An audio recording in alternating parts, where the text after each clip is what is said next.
Halo Ibu. Halo, Shalom. Ya.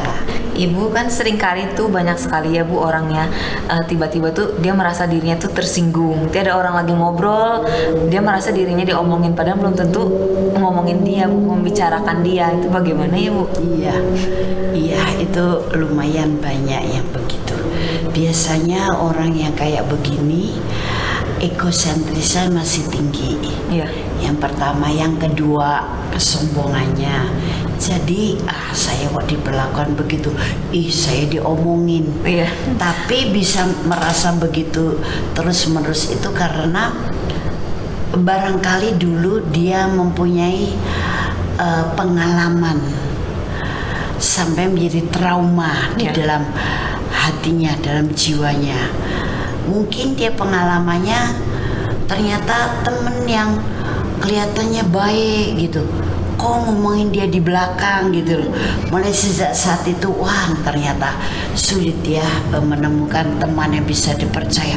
Padahal aku udah terlanjur semua apa yang terjadi dalam hidup saya, termasuk rahasia-rahasia saya sudah ceritakan ke dia semua. Dia pikir menjadi teman yang bisa untuk saling berbagi, tapi ternyata diceritakan kemana-mana. Nah ini dia akan luka trauma. Nah pada akhirnya memberi kesempatan untuk roh curiga. Setiap orang kalau mulai mungkin dia lewat tiba-tiba dua orang yang lagi ngobrol biasa tiba-tiba suaranya jadi pelan. Kok pelan ya aku lewat ya, kayaknya ngomongin saya. Atau tiba-tiba ketika ngobrol 2, 3 atau 4 orang, salah satu dari kelompok ini melihat ke orang ini, itu mesti ngomongin saya. Jadi serba curiga gitu. Nah itu karena disebabkan hal itu. Tapi sebenarnya dalam Tuhan itu selalu ada jalan keluar dan pemulihan. Caranya kalau memang dari trauma ya dia harus mengampuni orang yang pernah membuat dia trauma dengan sungguh-sungguh ya. Karena pengampunan itu nggak bisa karena disuruh orang.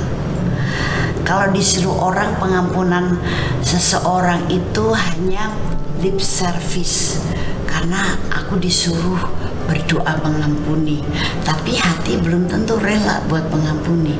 Nah kalau kita mau sembuh dari apapun karena kita perlu melepaskan pengampunan, nah itu harus pengampunan ya, segala pengampunan sebetulnya harus betul-betul dari hati kita yang tulus ikhlas. Aku harus mengampuni dia dan kemudian dia berdoa sungguh-sungguh. Nah itu dia bukan hanya bebas dari roh sakit hati, roh kecewa, roh curiga, tapi dia juga diampuni oleh Allah Bapa dan jiwanya rasanya merdeka gitu. Nah sesudah mengampuni, minta kuasa Roh Kudus untuk membuat dia berjiwa besar, berjiwa kaya, berjiwa yang tangguh, jadi tidak sensi. Nah dan di atas semuanya itu isi pakai firman. Karena firman itu merupakan kunci, jawaban, gambaran, uraian kebenaran buat kita semuanya. Nah itu yang harus dilakukan oleh seseorang yang curigaan. Dan sesudah itu usir saja roh curiga itu dalam nama Tuhan Yesus. Sekarang roh curiga di dalam saya berlebihan ini keluar dalam nama Tuhan Yesus. Curiga ya boleh, tapi kalau sudah mengakibatkan mudah tersinggung itu udah berlebihan.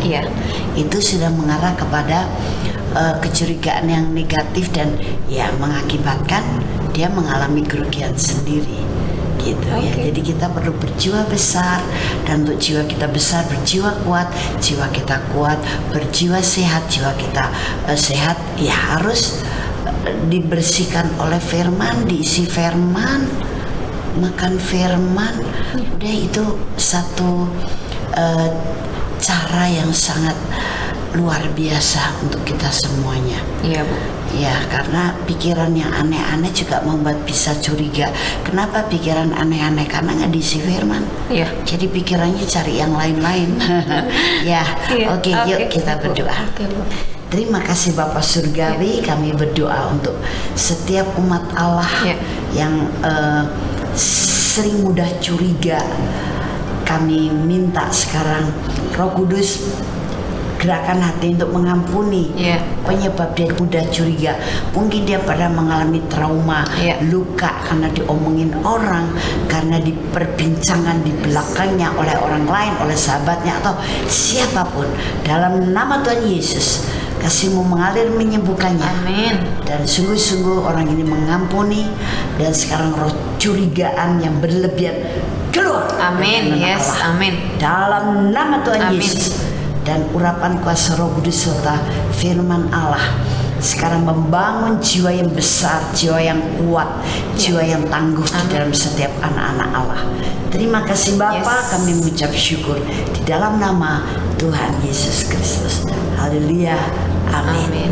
Silakan Anda yang mempunyai masalah boleh WhatsApp ke nomor 0895-323-58989. Ya, itulah WhatsApp pelayanan kami, dan kami akan bahas sesuai dengan firman Tuhan, dan lebih dari itu kami dukung dalam doa dengan sungguh-sungguh.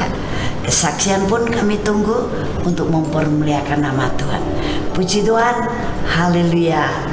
Kita mempunyai Yesus, sahabat kita. Puji Tuhan, Tuhan Yesus memberkati.